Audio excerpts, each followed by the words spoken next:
هب لي أنصار الهدى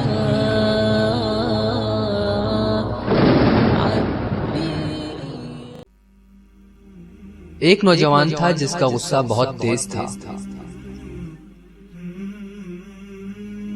اس لڑکی کا باپ اسے ایک سبق سکھانا چاہتا تھا۔ اس نے اپنے بیٹے کو کیلوں سے بھرا تھیلا دیا اور کہا کہ جب بھی غصہ آئے ایک کیل لکڑی کی باڑ میں ٹھونک دے۔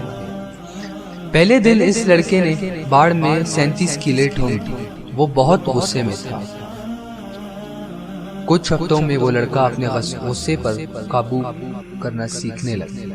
لکڑی کی باڑ میں لگائی جانے والی کیلوں کی تعداد بھی دن بدن گھٹتی رہی۔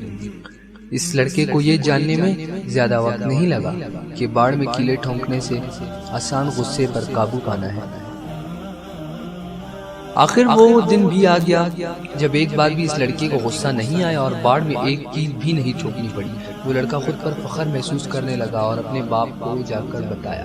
اس کا باپ خوش ہوا اور مشورہ دیا کہ جس دن اپنے غصے پر قابو رکھ سکو اس دن ایک کیل نکال دے۔ کئی ہفتے گزر گئے اور ایک دن اس لڑکے نے اپنے باپ کو بتایا کہ باڑ میں ایک بھی کیل موجود نہیں۔ باپ انتہائی شفقت سے بیٹے کا ہاتھ تھام کر باڑ کے پاس آیا۔ تم نے بہت اچھا کیا میرے بیٹے، باپ نے مسکراتے ہوئے کہا، لیکن تم اس باڑ میں بنے سوراخ دیکھو، یہ باڑ اب کبھی پہلے جیسی نہیں ہو سکتی۔ وہ لڑکا غور سے سنتا رہا۔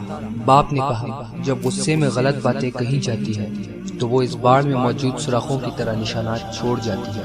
جتنی بار بھی معافی مانگ لی جائے زخم مٹائے نہیں جا سکتے۔ اگر آپ کو اس ویڈیو سے کچھ سیکھنے کا موقع ملا تو اسے شیئر کریں تاکہ معاشرے میں فرق پیدا کر سکیں۔ ویڈیو پسند آئی ہو تو لائک کرنا نہ بھولیے، شیئر کرنا نہ بھولیے، سبسکرائب کا بٹن ضرور پریس کیجیے گا تاکہ آپ کو مزید نئی ویڈیوز ہم فراہم کر سکیں۔